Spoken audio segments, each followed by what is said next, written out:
And welcome to the Steelers Depot live stream here on this Monday, April 3rd, the first full week here of April. As always, Alex Kozora, Dave Bryan here with you guys until 8 p.m. Eastern Time, answering all of your Steelers questions. Dave, how you doing? Good to be back with you. Happy Monday, and thank you for everybody who is in the chat already and listening. Glad to have you.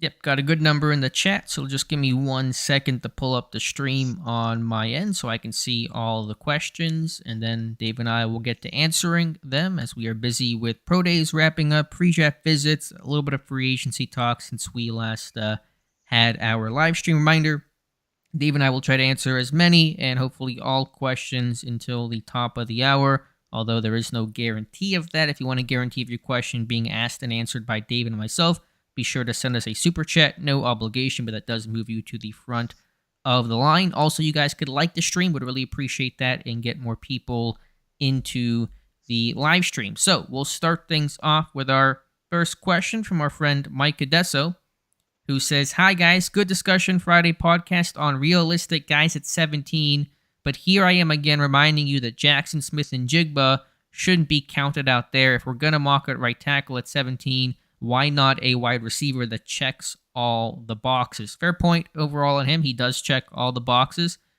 Shouldn't be discounted. I guess I personally, and maybe this is my own bias clouding it, I'm kind of putting him in that Lucas Van Ness box of he checks the boxes.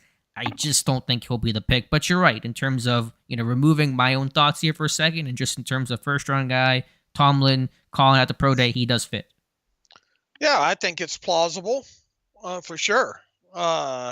Talented kid too. Especially go back a couple of years ago, right? To his college tape. At the time, I remember thinking to myself, "Man, is that kid going to be the top wide receiver in the class?"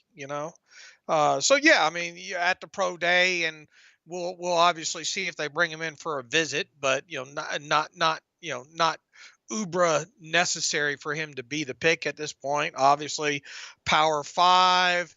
We'll have to see where he fits in. I would imagine he's going to match most of the boxes on the Alex Kozora what the Steelers look for criteria. I've just been kind of thinking, for a little while now that he might be one of those guys that'll be off the board too. Yeah, I think he'll be in the mix to be the first receiver taken, right around in that range, in that 15 to 20 mark is kind of where I think the first one, whoever that is, whether it's Johnston from TCU or JSN or Jordan Addison, Zay Flowers, probably going to be in that area. I just, given the history of not taking receivers that often in the first round, given the fact it's a slot type receiver, I know there's a need there, but is that the first round guy? Again, I can't discount it. I won't discount it. His name will be included whenever we do kind of our article later this month on the names to watch for at 17. I just think it's less likely than the other options. That would blow a lot of people's minds, overall, if they did take a wide receiver in the first round, right? Oh yeah, including mine. Brian Jonker says thumbs up to Alex, and he'll be back. So hopefully you're back in the chat by now. Got a question about Pittsburgh still trying to upgrade the interior offensive line. Didn't think Cole was bad last year. I have a video that just went up a short time ago, just briefly outlining Mason Cole. We'll see. I really don't know where Pittsburgh wants to go. I mean, you would think they're good along the interior in terms of starters, but we'll find out how they feel about Mason Cole. Yeah, look, you look at some of the the pro day action that they've had, and it leads you to believe that nobody should be shocked if they do draft a more center-like, capable player at some point during this draft. So, I mean, I'm with you. I think Mason Cole did an admirable job. I think they can start him again this season, and I think they can have success with him. But on top of it, this team right now only has who's it? Ryan, who's McCollum? Yep. Technically, the only true. I mean, depending on what you want to call James Daniel, obviously, but and his capability there. But right now, McCollum's really the only kind of carryover from last year that probably saw snaps at center in practice, and of course, he was on the practice squad. So it's just hard to kind of when you're doing a mock draft or trying to figure out where they might take one, that's where it becomes difficult, Hmm. especially if they do wind up taking a tackle early in this draft. And this is the time where I pester you. When's your first mock draft? Are you only going to do one this year? You're going to do I your don't know. I classic haven't. two? I got so much stuff, trying to do with the site and stuff like that people don't see, and trying to chip in writing when I can. So it'll get done when it gets done. I'll have at least one, Okay, the at final one. least one. So we'll see if I can't pound out another one before then. If they draft an interior guy, I still don't know what their plan is going to be out of the gate. Just back up, just pure depth and extreme depth, or really compete with Cole or something else. I'm just not quite sure what that plan would be.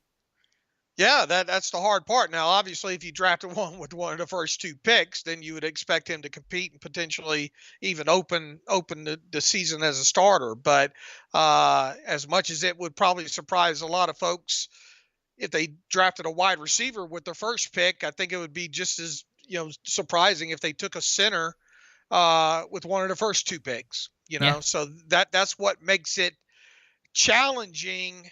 Is if they where would they potentially pick a center at? You would I think you would guess that it would be maybe round 3 or later. And if they did, what does the plan? How serious of a chance would that player get to actually push Mason Cole for the job, at least to start the season? sure. But the guys they've looked at are second round guys: Steve Avila, John Michael Schmitz, who may be a round one guy, Cody Now, Mock. center does usually somehow it just seems over the years center gets pushed down. Hmm. Yeah, we'll have to wait and see. But I'm really kind of chewing on that one, trying to figure out what this team's plan might be. Got a question here from Jonathan Mason: true or false? If Paris Johnson Jr. makes it to 12, the Steelers will trade up to get him. And if they do, what do you think it'll take? Putting aside the compensation, if Pittsburgh were to trade up, would they go after somebody like a Paris Johnson Jr.? Well, yeah, like I think we've talked a couple times on the podcast. The one player that I could see having the most probability for the Steelers to trade up for would be, I think, Paris Johnson. But I mean, if you're talking going 17 to what do you say, 12? Mm-hmm. Yeah, 12. I mean, that's probably gonna cost the first and the second, right? At least. I'd have to look at the trade value chart. Could you swing? Just pick 80 to go up 5. I'd have to look. Maybe 49. I don't have the math in front of me. All right. But I mean, if they did move up, I would think it would be for a guy like Paris Johnson. Period. Yeah. End of story. I'll have an article talking about that a bit more in the morning on Steelers Depot. Some trade up candidates. Really, just to me, 2 names. Just a reminder, if you guys could like the stream, got 72 people here. Really appreciate that. Also, apparently 72 comments on Jonathan Hytrader's new mock draft. So it is some Steelers football fate for you guys to go check out Jonathan's Monday mock. Back to the questions. Bruce Myers. A lot of people think the Steelers will draft a wide receiver somewhere in this draft, but my question is, wouldn't a tight end be better than a 4th wide receiver?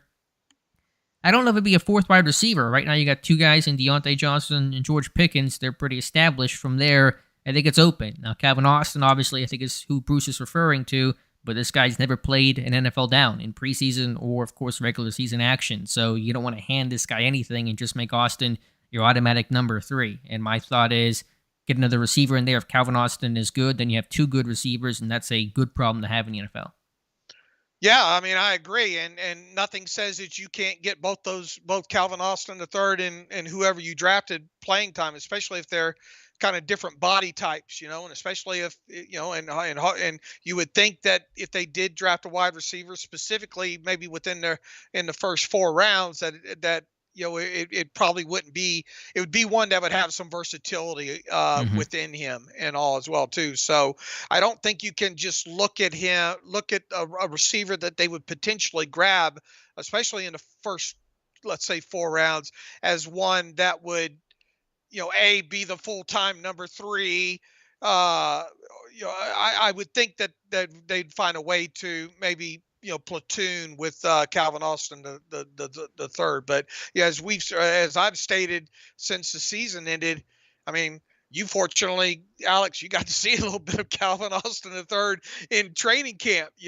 I'm still going off of his tape at Memphis. And that's all I have to go on at this point. So people say, "Oh, Dave's down on Calvin Austin the third." No, I'm not down on him. I just haven't seen him. How can I paint a rosy picture about him when I haven't even seen him take a snap in the Steelers uniform yet? So, but he is a little bit on the smaller side there as well too. So, yeah, I would. I like the probability of this team drafting a wide receiver at some point, and I would suspect that he would be a little bit bigger than Calvin Austin is, and probably have some versatility to him. And that's kind of the stance that I've had all off season when it comes to that. Yeah, I think he'll be versatile. I still have another dilemma with where and who and who's the best fit overall. But you want to have good depth at receiver. Somebody's going to get hurt at some point. You can't just be three deep and really those are three starters and expect to survive a season that way. Just the way that Pittsburgh is adding their offensive line depth. I'm not counting on the incredible health they had with their front five last year. Can't count on that really at any position, and that includes wide receiver. Got a question from a fellow Alex. How do the Steelers fix their yak problem? Dave, how does Pittsburgh fix their yak problem? For one, you can start delivering the football to these wide receivers on routes that help facilitate more yak instead of a lot of these outs or curls. And I had a couple of posts on that. At least one for sure. I know last year, and I think that played quite a bit into a guy like Deontay Johnson, for instance, there, and his lack of yak. But you got to build more. You got to start building some more slants into this thing, some more in cutting routes a little bit deeper down the field instead of just playing a lot of curls, a lot of comebacks, a lot of out routes. That would help first and foremost. And second is having a player that shows good ability to be able to deliver that yak. Now, one thing talking about Calvin Austin the third, him coming out, boy, he was fantastic. After the catch at Memphis and broke off a lot of receptions that way. But you're not going to get those by constantly throwing comebacks and curls and out routes and all like that. There's not going to be many opportunities for a receiver to break one for considerable yak there. And look, you go back to what this team did last year. I mean, that number's got to come up. It absolutely has to come up. And I think you can help facilitate that with some of these routes that you're delivering the football to on. Yeah, I think in large part the answer is schematically. It's not the only answer, but it's the biggest part of that. And a lot of those, the lack of yak was just the limitations of all the sprint outs and out routes and just not allowing guys to do damage after the catch. The lack of slants we noted throughout last season. And so you don't have those kind of routes that allow yak, you're not going to get yak. It's pretty simple. Joe Glusco says, true or false? Got a lot of true or falses today. The biggest need on this roster is corner. Man, that is a tough one. Is it corner or D-line? I'm saying false. What's the biggest need then? I would say, defensive line is where I would start. That's where my first thought was at, and I've said that throughout the offseason. You did at least re-sign Larry Ogunjobi. You brought a Fehoko on the roster just for some cheap run depth. And with corner, we had this conversation today about the slot corner. I really don't know who that's going to be. Outside corner, Patrick Peterson, is going to be there, but for how long and how good is he going to be? And then you look at next year, what you have, a lot of guys hitting for agency, and Levi Wallace and Arthur Millette and Akella Witherspoon and James Pierre. I might say corner, just given the really big question there in the slot and the big question there in terms of lack of athleticism overall, the lack of speed, and the future that you're going to need guys there in 2024. So it's real close to me. I'm not going to twist your arm if someone says D-line, but I might go cornerback right now. I do have a built-in bias though when it comes to a cornerback in the first round. Not as heavy of a bias as it was against running back. I don't. Especially if you got if you got a good cornerback that ends up ends up being a lockdown cornerback, you can obviously milk that for and play that several years without a doubt there. But man, I'm old school. The closer to the line of scrimmage, the better. Yeah, no, I totally get that. Let me just go ahead and pull up the chat. It kind of froze for a second. There was a super chat in here that I missed. I apologize. The live chat on my end is being a little weird right now, and I just lost where that super chat went. Okay, it was from LV for a $2 super chat, so thank you for that. Says, Game 5, offense sucks, Matt C. fire. That is the worst haiku. No, it's I'm kidding. So he's saying, okay, 5 games into the year, the offense is bad. Is Canada fired? This is probably a record for the earliest Canada fired question that we've gotten, and it's a heavy competition. I don't know. I mean, Pittsburgh's history of firing coordinators is rare. I'm not sure when the last time that happened in season was. So it depends on what the issue is. Is it injuries? Is it player? Is it schematic? It's always a combination, probably thereof. But what's the driving force behind it? So my guess is no, but that's it's a broad-based question. Yeah, there's so many, as you mentioned, there's so many variables involved within that, and it's not like they would go out and get probably a coordinator outside the organization. So you're back to kind of really, dealing with potentially the same choice you had last year, which would be Mike Sullivan, right? Yeah, 100%. I mean, typically, had they gone out and got a passing game or a guy like Leftwich or somebody like that, who people were hollering for, maybe that would add a little bit more mystery to it, but they obviously have not done that yet. So, and then once again, they just don't have a history of firing a coordinator, especially early in the season too. So there's so many variables involved. Right. All right, next question comes from Verdon Barzy, who we haven't heard from. Actually, it was a question here from AB, who says, post-draft, who is a free agent receiver you think that Pittsburgh should target? I really, that pool is so, dried up. I haven't looked at it in a while. I had a list of names, as free agency began. I don't know really who's out there right now. Again, they're likely to draft somebody, and we'll kind of take it from there. Yeah, and I haven't really looked at the list too terribly much, to be honest with you, when it comes to wide receiver overall. Let's see if there's some names out here. I mean, it would obviously be a cheaper kind of guy, you would think, right? That's basically all that's left, besides I guess Odell Beckham Jr., and he might end up in Baltimore at this point. Right. I mean, nobody's jumping out. Did that Olamide Zacchaeus end up signing somewhere? I don't think. He does kind of fit as a receiver, run game, jet sweep, I guess, kind of guy. So yeah, he would fit. I can't remember if he re-signed with somebody or not. I don't think so. I'd have to double check, but I don't recall hearing that. But let's get through the draft and kind of take it from there. Yeah, it probably wouldn't be anybody going to move the needle much as far as the excitement level, All right, our friend here, Verdon Barzy, good to hear from you, says, haven't connected in a minute, but have listened to the recordings, watched Porter, and not impressed for a pick at 17. Are you? Are you impressed with Joey Porter Jr. as a number 17 pick, Dave? I mean, look, he's got his warts and all, the clutching and the grabbing. And you and I talked this morning a little bit about the lack of, production, but I don't view that lack of interceptions in the same manner that I viewed, back when we had those conversations about Devin Bush and the lack of playmaking from that aspect.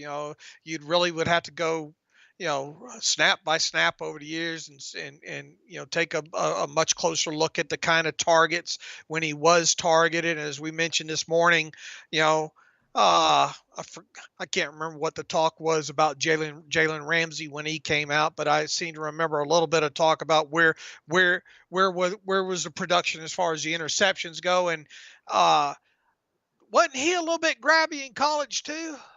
Yeah, I think so. I have to try to think back. That sounds right. But I mean, I don't think he's going to be the top cornerback in this class. And I understand some of the concerns that are out there, but He also is a guy that's easy to connect the dots to. I mean, because once you get past those top like 3 or 4 corners too, even though this is probably a deeper cornerback class overall, there seems to be a pretty decent gap in there. Yeah, I would say that Christian Gonzalez will be the top corner. I think Porter's probably second, and from there, I really don't know how it's going to go, how it's going to look. I mean, Witherspoon is kind of conventionally thought as the third guy. I could see maybe somebody passing him, a Deontay Banks or somebody like that. We'll see how Witherspoon, he's got his workout tomorrow on Tuesday, so that'll be good for him to finally get out on the field for the first time in this pre-draft process. I mean, what if Witherspoon ends up being kind of deemed the third corner in this class? I think he fits Pittsburgh. Can play inside, outside hitter. Just is he checking those boxes in terms of pro day? Obviously, I guess a better question is how likely is it that Porter might be deemed the second? And all it takes is one team, right? But how likely is it for Porter maybe to be considered by one team the second best corner in this class? No, I can see that. That needs a corner. Yeah, I can easily. I think I'm kind of expecting Porter to be the second corner taken right now. All right. So then you're kind of hedging in it. You think he might be off the board then, right? Yeah, I've kind of always said it's a coin flip. I think maybe I moved towards, I guess, him being more likely to be gone than to be there. But obviously, I would not be shocked if he was at 17, just because the cornerback class is deep, it's strong, but it may not be super top heavy as it has been in the past couple of years. We had, Sauce Gardner and Derek Stingley and names like that. Got a question here. It says, hey, Alex, in general, how do you feel about right tackles coming out of the draft being played at left tackle? It's a question for the Steelers and some guys like Darnell Wright, Dawan Jones, etc. It's a valid question. It's just, to me, case by case. I don't paint that with a broad brush in terms of what guys can play left tackle, what guys can't. Darnell Wright has played left tackle before. Dawan Jones has, and so it depends on their feet, depends on their athleticism. I think overall, the lines have blurred in terms of the X's and O's. I think financially it's still different where right tackles get paid less than left tackles, but if you're a left tackle or right tackle, you better be able to pass protect. It really isn't that much different. If you're a right tackle, you're blocking TJ Watt. If you're a right tackle, you're blocking Max Crosby. If you're a left tackle, you're blocking, Myles Garrett. So I don't think it really matters. A tackle's a tackle to me, and you better have the skill set to pass protect. If you don't, you're going to be a liability. And nowadays they'll find you. Yep. they'll find you with their guy. Now, obviously, a lot less with the Steelers. It's not often that you see TJ Watt, flip sides. But I mean, you see Myles Garrett flip sides. You see some of these better pass rushers in the league, not named TJ Watt. Will switch sides. Right. So they'll find you if you're weak. So, as Alex said, can you pass protect and can you run? But are you a good tackle at whatever position you're at? Steelers D-line coach Carl Dunbar calls it the fish of the week. Who is the fish of the week? Which is, I guess, the fish out of water, the weak link, the guy that you want to go after. And so they'll find you, as Dave said. The Pirates, by the way, up 3-0 on Boston here early. So we'll see if that lead evaporates by the time we're done here. But there you go. All right, Russ Obenstein says, what's up, Alex and Dave, and all in the chat. Appreciate you being here. Appreciate everybody joining. Dave and I will have a couple more of these until the 2023 NFL Draft. Be sure to hit that like button. Dave and I would really appreciate that. Brian Jonker, who is the most likely trade partner to trade back with and get an extra 5th or and 6th round pick? I have no idea, Brian. It just depends on the million variables we talk about all the time in terms of the board, the offers, if a guy falls. I don't know. I have no idea. I'm having a hard enough time just trying to figure out who might be on the board at 17. Now you want me to try to predict a trade down? Yeah, it's so hard. I will still stand by the fact. No, not a fact, but my speculation that I won't be shocked if Kevin Dotson is dealt at some point during this draft for, I don't know, 5th or 6th round pick or something like that. Yeah, it makes sense. I don't know if they'll wait until more of the summer, because if you're a team, might as well just draft that guy instead of trading for him, but we'll just have to wait and see. Mark Miller does not see left tackle being a priority early unless one of the big 3 falls. He thinks they will look to add depth in the later rounds. So we'll see. The tea leaves seem to suggest potentially otherwise, but maybe they're more comfortable with Dan Moore and Chukwuma Okorafor than some of their moves here are indicating. And as we've talked about the arm length, it'll be interesting to see. Look at the arm length at maybe a tackle, because look, if you're talking about true left tackles at this point, you talk about what Paris Johnson and uh, Broderick Jones from Georgia. and Broderick Jones from Georgia, and then depending on what measurement you want to use during the pre-draft process, potentially maybe Darnell Wright, right? Because didn't we see a couple different measurements on him? And he has, of course, played some left tackle during his college career. Now, if you deem Skoronski as being a left tackle, then his arms ain't going to come anywhere close to what normally the Steelers look for. So that's one of the things that after the fact, it's going to be, I have at least on my checklist to go right to. Yeah, I'm with you. I don't think they view Skoronski as a tackle. I know that Meyer was at that pro day. I just don't think they're going to be that interested in Skoronski. If they were, it'd be to play guard or maybe even center. Probably more center in Pittsburgh, given what they've done at guard here in free agency. James Ellis says, if we trade up, it better be Jalen Carter. And I guess you got to get in the top 10 to get a visit with Jalen Carter these days. I still think he goes top 10, though. Yeah, man, he's so talented. The tape don't lie, right? Yeah, if you're talented, teams will overlook whatever baggage you bring.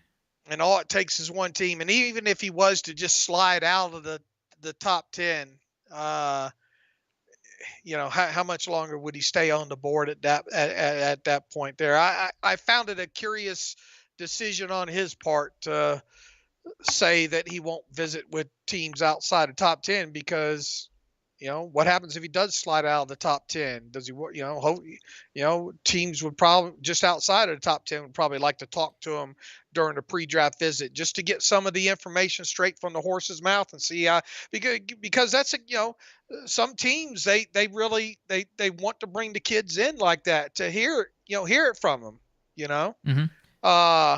And I just find it a curious. I understand the posturing, especially with a guy like Drew Rosenhaus as your agent and all.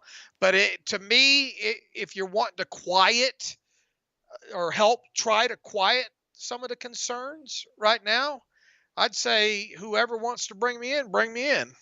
Yeah, I think you should be open, be willing to talk to any team, not do anything that might make teams a bit more nervous. And listen, he's talented, but he's not Deion Sanders. I don't think he can sit there and tell teams who I want to talk to and who I don't want to talk to. But, it's his call, and we'll see how it shakes out on draft day.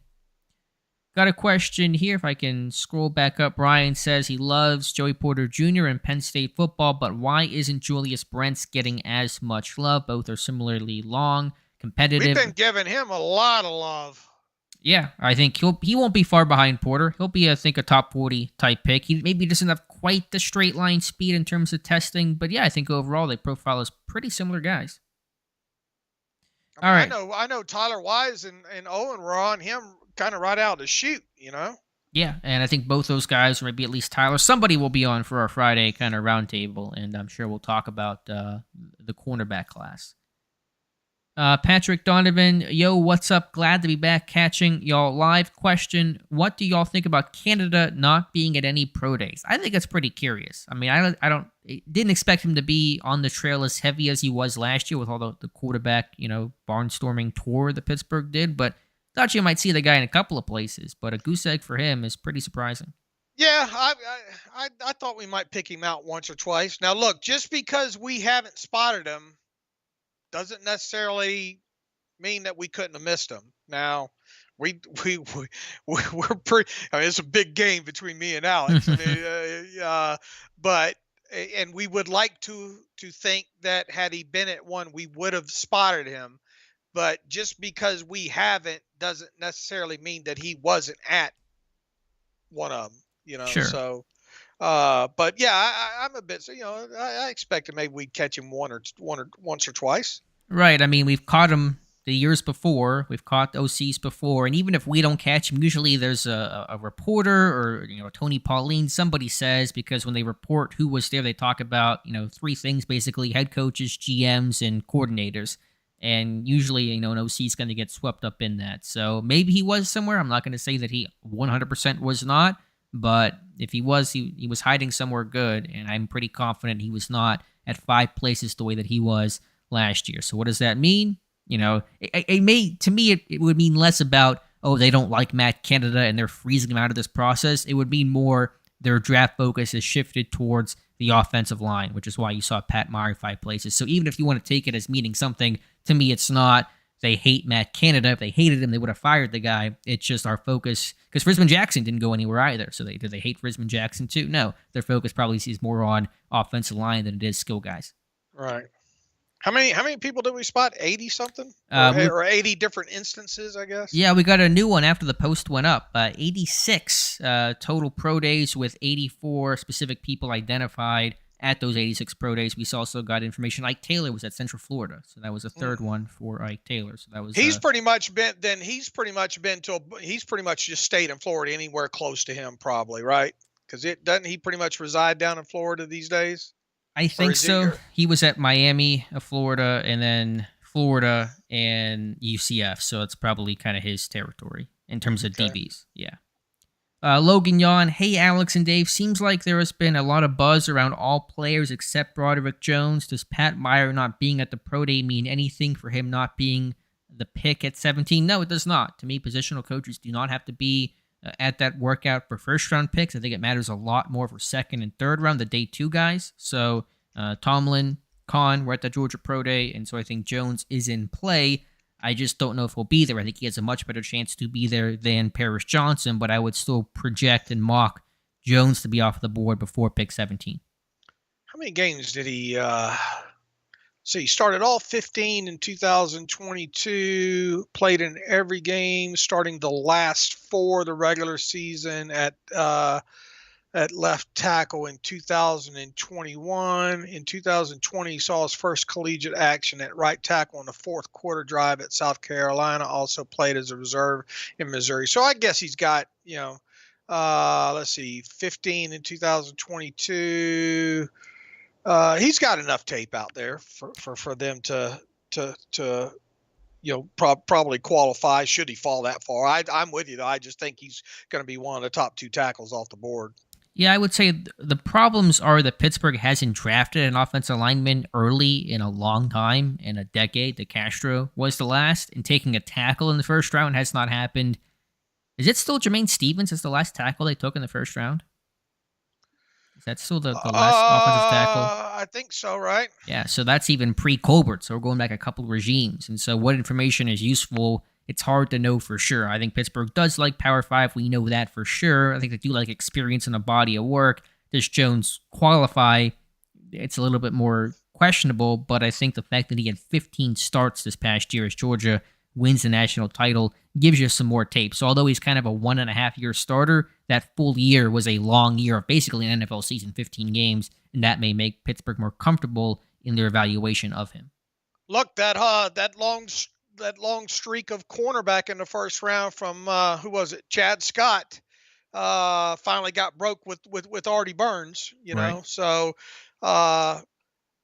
they come to an end at some point. Right. And by the way, I had a question earlier. How quickly would Pittsburgh's the Pirates' lead evaporate? It is now 3-3. So it took about 15 minutes for Pittsburgh to give that lead up. Let's see. Next question comes from, I just saw it here about, I think maybe tight ends if I scroll on back up. I'm losing my place here. Trade idea, Kevin Dotson of the Titans for Malik Willis. I think that's a little bad knee there. I think Mike might be a little tongue-in-cheek. 2, Ross says, what's your opinion on Josh Downs from North Carolina in the 4th? I don't think he'll last to the 4th. I think he's a top 50, top 60 type prospect. I like Downs' game a lot. I would not be mad if he became a Steeler. Yeah, a lot to like there, and you don't know how much to read into it, and you don't know particularly which person said it, but he mentioned during his post pro day press conference that someone from the Steelers told him it was one of the best workouts that they had seen. So definitely you definitely could use them, that's for sure. Yeah, he's athletic. He's good post catch. He plays bigger than his frame. He's got return value. He's got NFL bloodlines. His dad played in the NFL for 6 seasons. Pittsburgh loves that. So I know he's small. I know people will say you have Calvin Austin, but like I mentioned earlier, if Austin turns out good and Downs turns out good, then you got more good players. And that's a very simple way to look at it. But, don't make the, what someone say, don't make the simple complex. Get good players. Use good players. You're going to be good offense.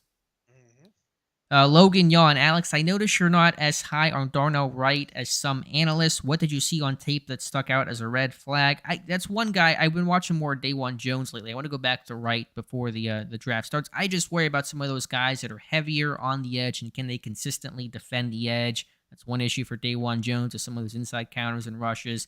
But I know that Wright is a quality athlete, tested better than Daewon Jones, has played left tackle before. So I don't want to say that I don't like the guy. I just had that concern watching him at the Senior Bowl, taking some lumps against an athletic pass rusher like Will McDonald, and he did bounce back later in the week of practice. But there is still some concern about a guy that, how well can he move in space to defend that edge. Okay. Big Gary with a big question here, and I'm going to let you answer this one first, Dave. If your life depended on correctly guessing one player from the Steelers draft class, what player would you guess? So any other draft picks, if you had to call your shot, Babe Ruth on one name, who would it be, Dave? Oh Lord. That's how I love you start questions these ways.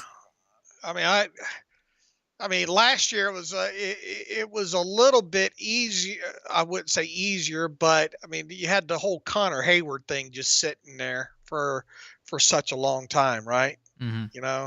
Uh, I'll say this. I mean, I could definitely see Nick Herbig being a selection at some point. The toughest problem I have with Nick Herbig is, where does he go? Right. Is there a team that honestly believes that he can be an edge, or be an edge rusher, or kind of a a guy that you can move around in the defense and you get a lot of snaps out of, along with special teams. I mean, because if so, and if you particularly think you can maybe beef him up a little bit, make an edge out of him, then the fourth round speculation makes a lot of sense. But even he said after his pro day, he agreed with kind of what he's hearing is he's going to have to move off the ball at the next level, Mm-hmm. and if indeed that's the case, is there a team that loves the traits and the potential of the position switch that would take him high, that high? Or then if all 32 teams believe that, look, he's got to move off the ball, then how far does he slip? Does he actually go into the 6th round at that point? I mean, I like him a lot better on the Steelers as a developmental inside linebacker guy in the 6th round than I do the 4th. But long story short, I guess if there was a guy that sitting here right now that I could see just because of the dot connecting and a lot of the obvious things, I would say Nick Herbig. Okay. But I wouldn't bet my house or my life or anything on it. There's really not a guy in this class right now or in from what I can see so far that I would bet my life on or bet my house on. Yeah, there isn't that name that comes to mind for me either. I'd have to obviously think about that some more, and I don't want to give away something in a mock draft, but I will say as the Pirates are now down 5-3, my goodness, it's been going to be a tough season. We're 4 games in. I'll say Keanu Benton from Wisconsin, the guy that I've talked about basically from the onset. I know that they could go with a bunch of different defensive tackles, whether you're talking Brian Brisset, Javon Dexter, Mazzie Smith, but just something in my gut says they're going to like Benton, playing up and down the line, the length, the toughness, the wrestling background, Wisconsin guy. I'll say Keanu Benton somewhere in the 2nd round. Okay. And they brought him in for a visit today. Yep. And so checking all those boxes. Faceless Man says if Addison and one of the good 3 cornerbacks is left and Brian Branch is left, do you think we'd take Addison? So it's Addison versus a top corner versus Branch. No, I don't think they would take Addison. They would take either Branch or that corner before they took Jordan Addison. There was a report earlier today, I think from Aaron Wilson, about some of the pre-draft visits that Branch has set up. And now, obviously, he could have more than just that. But the Steelers weren't on that list. You think they need to bring him in? No, I don't think so. I think historically, first-round picks have not typically come in for pre-draft visits because Tomlin/Colin have always been there, or almost always been there, at least since 2010, and they were at Alabama this year. And wasn't Grady Brown at Alabama this year too?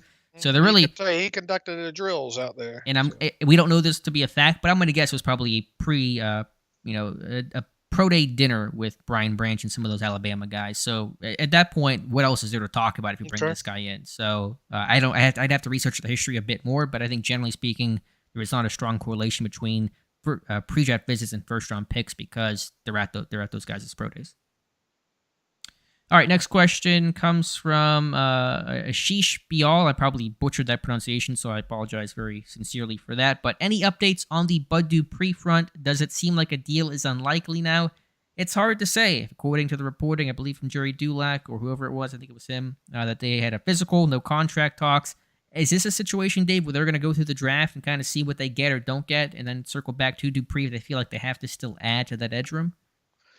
I mean, it obviously we could 24 hours from now find out something, Sure. But here's what I wrote the other day in that post. I think on what was it, the first or Sunday or Saturday. So I can't remember when I wrote it there. But the good news with him is when he got cut loose from Tennessee, that he did not have a failed physical designation, and you can circle that back to Tennessee as well, too, because 3 other players that they did cut did get the failed physical designation. So they probably wouldn't have hesitated to put a failed physical designation on him if he wasn't healthy, I think. And then fast forward here, a couple weeks. Here's the other thing. I think we're coming right up now on the time. It might not even be 3 full weeks since he was actually cut either. So maybe they're, and who knows, what were Tomlin and Khan actually back? Not that it probably makes that big a difference if they were there or not for his visits. Like I'm sure he knows his way around the facility at this point. How true is the report about contract numbers not being talked? I mean, we'll have to, take Jerry Dulac's word for it. Long story short, I think that there might be some potential, maybe from both sides, of saying, let's see how this goes here the next couple of weeks, because look, Dupree's market value might actually increase a tiny bit after the draft to some other teams out there. So maybe he's not willing. Maybe he's the problem here. Maybe he's the one not wanting to jump right in to a deal just yet. But on the flip side, the Steelers probably wanted to get with all their pre-draft visitors coming in and all like that, and maybe Bud Dupree's schedule. Maybe they wanted to get the physical out of the way first to at least get that out of the way in case both sides did want to jump into the deal. That could be done. So I don't, other than just knowing that he took the physical and left town unsigned, I don't know how much you can really read into that as far as probability of him getting signed or not signed. Sure, and it doesn't seem like Dupree's market, while it could increase post-draft, I doubt it's very active right now. 30 years old, coming off a couple of rough years in Tennessee, some injury history, not going to have teams beating down your door to go sign you. So I think they want to just take all this slow. The physical was the important part. Why talk numbers before we know where you're at, medically, physically, and I doubt there's a rush to get a deal done. All right, next question. Actually, before I get to the next question, I do want to pose this question. I saw some comments kind of answering it in the chat, but to answer Big Gary's question, if you had to pick one name that you felt like was going to be a Steeler, destined to become a Steeler, who would that guy be? Put his name in the chat. I just want to see what the responses are, what some of the names are, if there is any sort of consensus, or if the answers are all over the map. Getting back to the questions here, would you envision the Steelers taking Julius Brents or Keely Ringo if both were on the board? Sure. Both were in for pre-draft visits, and so that's obviously a connection there. If you made me choose between Ringo and Brents in terms of what I think they will do, I would right now lean Ringo over Brents. Okay. Are you the other way on that, or you kind of no strong opinion? I don't have a preference one of the over the other significantly. No, I probably have watched more tape on Brent's though. So Okay. Reginald Rivers, do you think Witherspoon, Montravius Adams, and Gunnar Olszewski get cut after the draft? I doubt it. Rookie minicamp, maybe some veteran gets turned loose, but they'll probably carry those guys to Latrobe and take it from there. The thing is, with those guys that you mentioned there, you don't, other than Witherspoon, after top 51 displacement, it's not like you're saving all that much money, So if you had a guy, with a much higher cap charge, yeah, I could see it. So of all those names that you mentioned, the most likely, if they were to part ways with one of them right after the draft, it would probably be Witherspoon, because Montravius Adams and Gunnar Olszewski, I mean, I'm not saying that either one of them are locks to make the roster, but what do you really save by cutting them loose when you could have injuries and yada yada? So of all those, he named three, right? Witherspoon, Montravius Adams, and Gunnar, right? Yep. So if you want to talk about the probability wise of one of them potentially getting cut right after the draft, I think it would be Witherspoon, and especially if you drafted a couple of corners in this draft, and with Witherspoon set to make $4 million, you subtract the whatever the displacement is, or 850,000, and also if you have enough bodies in the room, do you want to take that $4 million salary through any of the on the field off-season program, and then potentially kind of getting hurt and that kind of thing there. So I don't think Montravius Adams and Olszewski are both safe, at least until much, much later in the summer. Whereas Witherspoon, it probably depends on what you get in the draft and how you feel about his future moving on from there. But I could see all three of those guys lasting at least until the final cuts. Yeah, I think it's a really good point of Witherspoon. If they draft, let's just say, Joey Porter Jr. at 17, does that kind of put the writing on the wall for Witherspoon really not having a good path to make the team? That would be the one name, because of the savings, because of the potential high draft pick, that may make a difference. But I still think Witherspoon goes to camp, because when he's played well, he's played well. Maybe get the good version of Witherspoon for some portion of time and ride that roller coaster out. So the responses here in terms of the name that we could see becoming a Steeler, it's predominantly Joey Porter Jr. The only concern there is, will he be at 17? If you had to bet your life on it, you're going to bet your life on him being there at 17. And could he be there? Absolutely. But he may not be there as well, and that's kind of where it gets dicey when you come and talk about first-round guys. All right, back up to the question. Just over 10 minutes left, over 100 people here in the chat, so appreciate you guys hanging out with Dave and I. Let me scroll back up to where I was. Let's see. Logan asking about waiting post-draft to sign Dupree. Kind of touched on that. He mentions Derek Hall. I'm a big Derek Hall fan. I would not be mad if they took him at probably 49 is where it's going to have to be. Could he slip to 80? That would be tremendous value. I don't think Hall will be the guy, but I'm a big fan of him. Thought he had a really strong Senior Bowl, as Bryan Reynolds has gone yard. And so it is, what's the score in Pirates land? 5-4. But yeah, Derek Hall. You like Derek Hall too, right, Dave? Oh yeah. Nobody was there though. Who was at Auburn? It was just scout. Watts, was it? Chris Watts? Somebody, but not a positional coach that we're aware of. At least. I was kind of hoping maybe a positional coach would show up down there. Max Shell, who makes a bigger jump next year, Pickett or Warren? Dave, who makes a bigger jump, Pickett or Warren?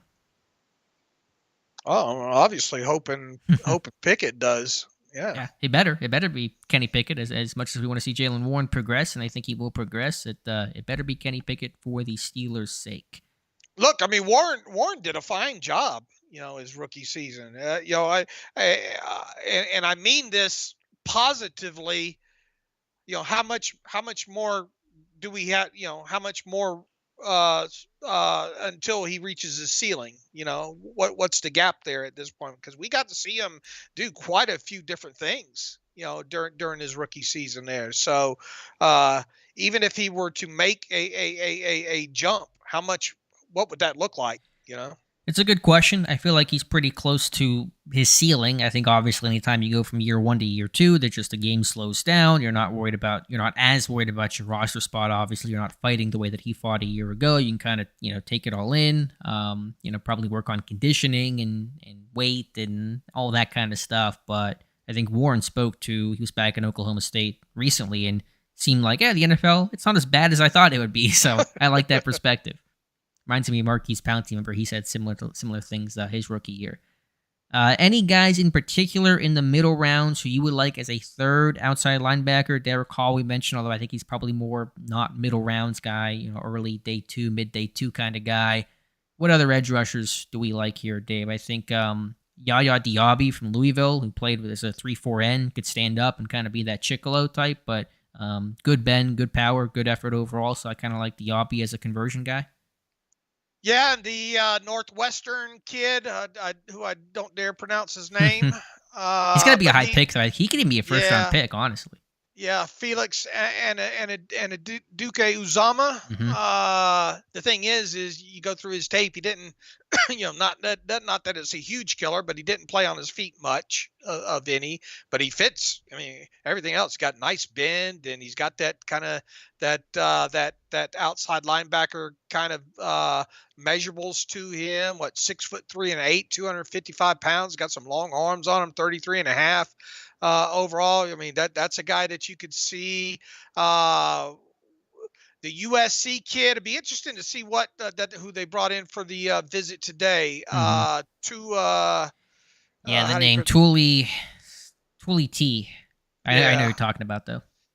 It'd be interesting to see, what the plan. Because he's being called a defensive lineman. Do you beef him up or do you make him more of a?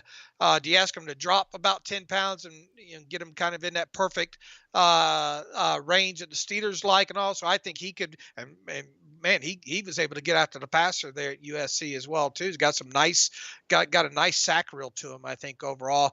Who else edge wise? Jose Ramirez from Eastern Michigan. Yeah, Lonnie more Phelps, of a later Kansas. round. Yeah.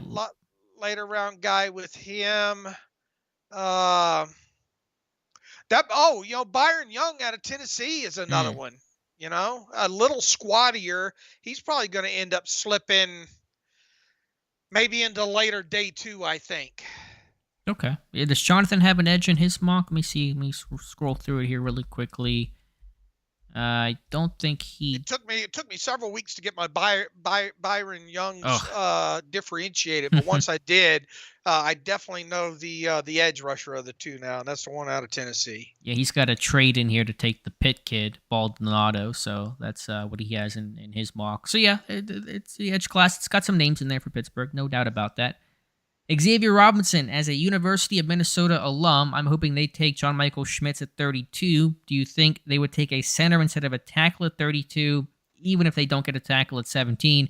Kind of goes off the discussion Dave and I had at the top of the show, or the podcast. I don't know. I think if you look at the team on paper, they should go tackle before center, but based on the tea leaves of the guys they've shown interest in, including John Michael Schmitz, bringing him in for a pre-draft visit, they could still go center. So I'm kind of torn on this one. Yeah, I'll be a bit surprised if it's a center with the first 2 picks, though. Yeah, made me choose. I'll say tackle still, but you can't ignore what they've been doing pre-draft and during the free agency period. I mean, they brought in Stromberg, and they've looked at some centers now. So. They have, yep. Logan, I know, says Alex, I know you love Darnell Washington. If teams go offensive tackle heavy before 32-49 and only that Alabama kid is left, you think they pull the trigger on Washington and give those offensive tackles some help with them and troll personnel? I'm all for it. It depends on what offense you want to be, what identity Pittsburgh wants to revolve themselves around. Obviously, they want to be run first, physical. That's kind of what they've talked about, what they've certainly shown in terms of the moves they've made. Will Washington be the guy, though? I don't think it will, but I'm not mad about it if I'm wrong. Sign me up if it happens. You and me both. I'll definitely will watch the tape of that for sure. That guy's just a monster, and he can get out in space. And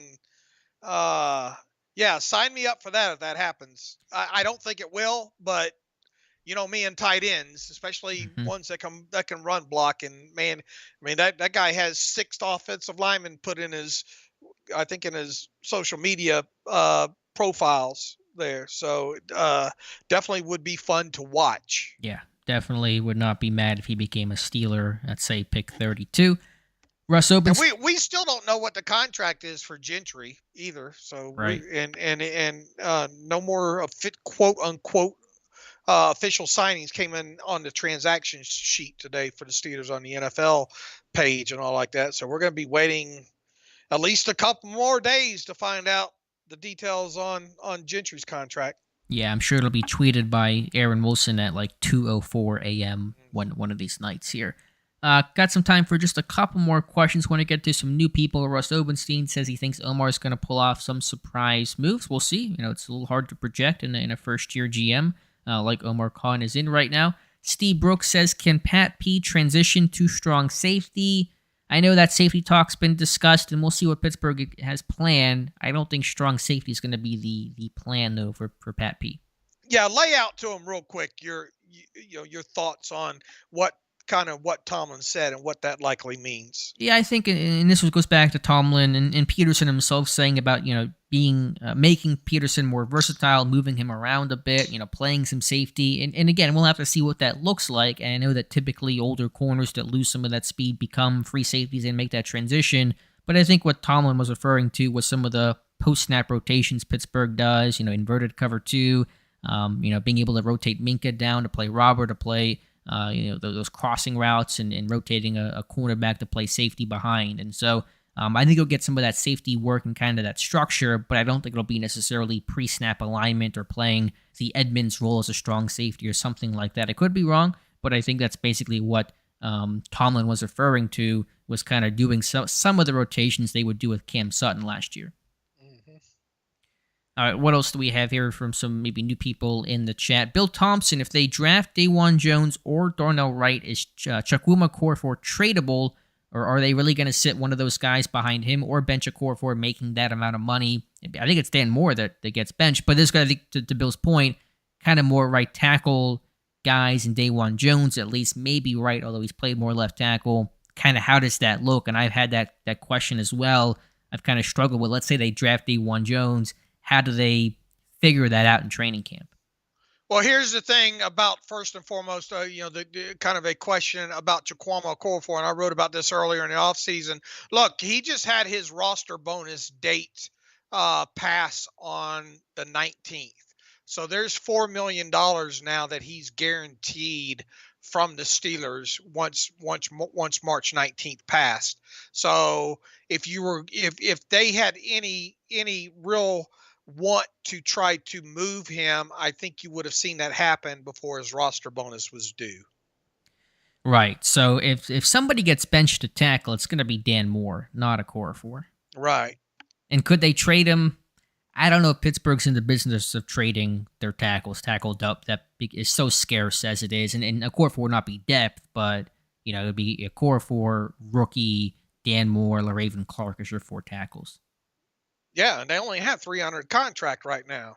Right, right. And I don't want LaRaven Clark to be one snap away from playing snaps. No, thank you. Right. Got a couple of super chats. One from Dead Planet. $2 says message retracted. And I'm trying to see. He made a comment here about expecting a positive leap from both Jalen Warren and Kenny Pickett. And I'm in agreement on that. Also saying full offseason as a starter, full 16 games. I'd say it'd be very strange for Kenny to somehow get worse. I just don't see that. I agree. The question is not about will he get worse, but how much of a leap will that be in year 2? Hopefully it is a big leap, a really noticeable one that happens quickly, as opposed to maybe a small step forward. Yeah, look, he had that big, long article today on Steelers.com, I think by Teresa Varley and all. And, a lot of, as you'd expect, positive stuff coming out of his mouth. But it feels like he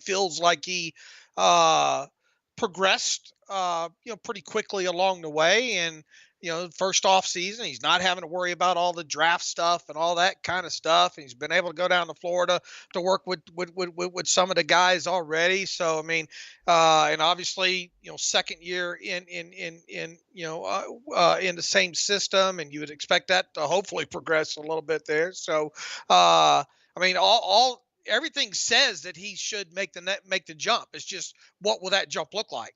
Right, and to what degree is going to be the question. $10 super chase from our friend Tim Chase, who says, thanks, fellas. So thank you so much for the super chat there, Tim. Just time for a couple more questions left. Is there any live mocks coming up at some point? I don't have a date yet, but they're coming. What else do we have here? Quality Colos. If Kenny does everything absolutely right and stays healthy, what do you guys see and envision as Kenny's ceiling ranked out of 32 quarterbacks when we actually know who he is with validation? That's a big, weighty question to begin wrapping things up. Yeah. I said in terms of ceiling coming out, maybe a top 10, top 8 kind of guy. The lack of elite physical tools will limit him from entering that, real tier 1 type class. And so I don't know. I don't think about these things too often to answer the question here. Since you asked it, I would say maybe, again, best case, like perfect case scenario, like a top 7 to 8 quarterback in the NFL.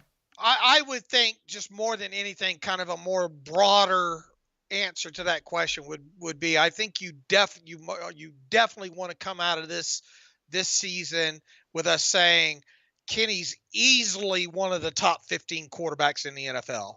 And I know that's pretty broad, but let's call it top 13. Okay. Right? I think you most definitely want everybody in agreement, which is obviously hard to when it comes to this thing. But I once again, it's a broad painted kind of statement, but I think you easily want most everyone to come out of this next season saying, you know what, Kenny Pickett's easily a top 13 quarterback in the NFL. Yeah, that would be ideal. And then obviously room for improvement to continue an upward climb. Sure. And I would say if he becomes, let's say, my top 7, top 8 quarterback, you could win a Super Bowl with him. It would take, some things going your way and a great roster around him, but that would, I think, put you in that Super Bowl contention window. A couple more questions really quick here, rapid fire. This hominid, what is Kendrick Green's purpose on the roster and why is he still on it? Because I don't really have a good reason to cut him right now. He's some depth and go into camp and, see what happens. Yeah, he's cheap. You hold him on to him because he does have some center experience there, and obviously can play some guard and all. So it's just one of those biding the time type situations. You're probably in agreement. I don't expect him to make the 53 this year. Yep, I'm with you. Todd Christian, heard you guys talking about Danny Smith being at pro days. Do you think they could look at a return man? I'd have to look at see who all was there. Georgia and Clemson. Those were the 2 pro days Danny Smith was at in terms of what maybe return capable late round guys that could be there. I don't know. I just know there were a couple of kickers there, and I imagine that's kind of what was drawing Danny Smith to those places. I would agree. All right, let's see what else we have here. I think that's probably just about it. Jared says, a great Q&A tonight. As always, Alex, incredible work as always, gents. Thank you so much, Jared. We'll go out here. We'll end things on this question from Pittsburgh Toddy 86. Popeyes or Chick-fil-A? Dave, what's your choice? Oh, man, those Chick-fil-A sandwiches are out of this world, especially without the pickle on them. I'm the guy. Oh, you don't like the pickle? No, I don't eat pickles, man. Never have. I'm the guy that orders them without pickles. But I do. But you know what? I haven't even had one of the Popeyes. Because there was all that fuss a couple years ago about the Popeyes spicy chicken sandwich or whatever, and I think they were constantly out of them here in Vegas. But okay. I haven't even had one. And my wife really doesn't eat chicken, but she will eat a Chick-fil-A sandwich. So we usually end up, if that's something that we eat, we usually run over to Chick-fil-A. Yeah, I'll go Chick-fil-A too. There's really not many Popeyes, I guess, up northeast like this. I mean, I think they're kind of more southern, out your way. I mean, maybe there's some Popeyes around here, but Chick-fil-A is closer, so I'll go with that as well. I don't do spicy either. I'm very adverse to spice. We love it. We love those. We love a lot of black pepper on our food. So we both of us like spicy. All right. Well, appreciate you guys being here. A good turnout tonight. A lot of good questions. And so Dave and I will have a couple more of these live streams before late April's draft. I want to thank you guys for being here. You can catch an archive version of this on Steelers Depot in just a little bit. And Dave, Bryan, as always, thank you for being here. Thank you for conducting these and reading the questions and having to do the hard part of it there. And thank you everybody for showing up tonight. Remember that we're going to have a couple of these draft roundtables on some upcoming podcast episodes, and those will be must listen to episodes as well too. And peace and love, everybody. Yeah, we'll have one this Friday and probably at least one more before the draft, and of course after the draft. And the Pirates just tied the game at 5, and so that's a good note for us to go out on. Appreciate you guys being here. You can listen to an archive version of this stream, again, as I mentioned earlier, later on Steelers Depot. Appreciate you guys being here, and we'll talk to you soon.